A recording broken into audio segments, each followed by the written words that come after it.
Bonjour, alors dans cette vidéo, on va voir les modes d'adressage du PIC 16 F84. Alors, premier mode, c'est l'adressage littéral ou bien immédiat, où on trouve les instructions qui contiennent un L. Par exemple, la move LWK. Alors ici, K, c'est la donnée.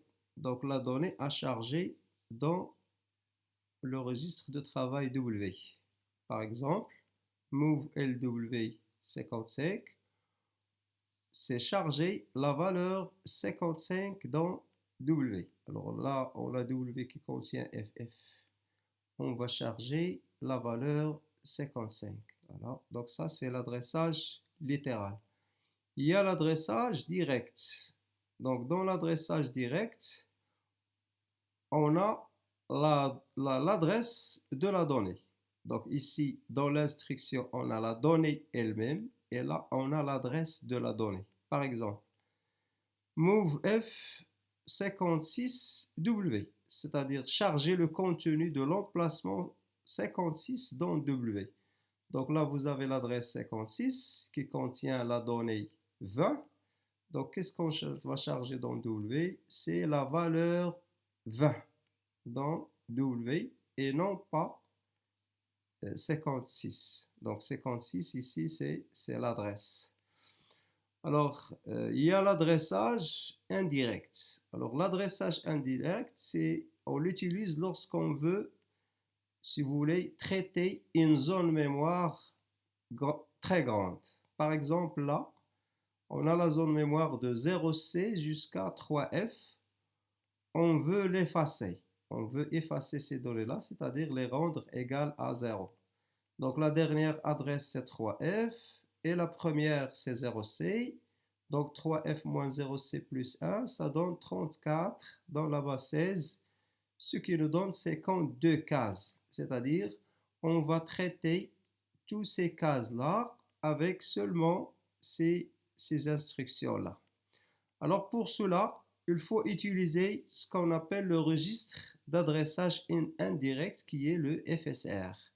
Alors, premièrement, on va charger le début de la liste, c'est-à-dire la première adresse dans W, et on va la charger ensuite dans FSR. Donc le registre FSR qui se trouve dans le fichier registre et qu'on appelle pointeur parce qu'il pointe les adresses si vous voulez.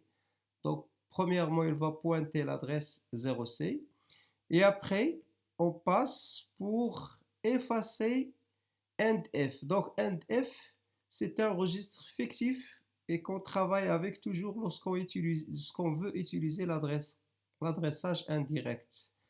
Donc maintenant, endf, ça signifie, si vous voulez, la donnée 88.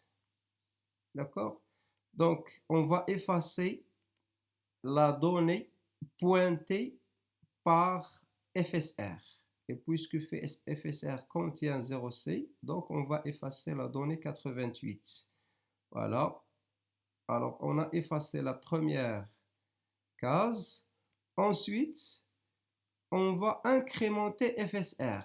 Donc, FSR contiendra maintenant, ou bien il va contenir 0D, c'est-à-dire l'adresse suivante. Alors là, on va tester est-ce qu'on est arrivé à la fin de la zone mémoire qu'on va traiter. Alors, la fin, c'est 40. L'adresse après 3F, c'est 40.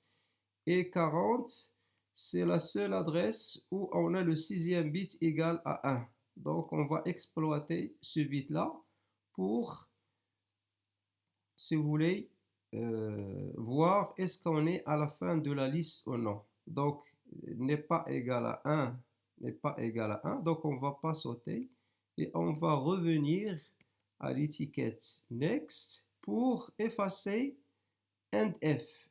Et là, endf va désigner la donnée 8A. D'accord? Donc, on va effacer 8A aussi. Ensuite, on va incrémenter FSR. Donc, il va pointer l'adresse 0E ou bien la donnée à C. Et on va tester la fin de la liste. Non. On revient vers Next. Alors, clear and F. Effacer aussi AC. Ensuite, incrémenter FSR. La même chose. Revenir à Next. Donc, incrémenter FSR. Donc, mettre à 0 bien effacer la donnée pointée par FSR. Donc, elle est déjà à 0, ça devient 0.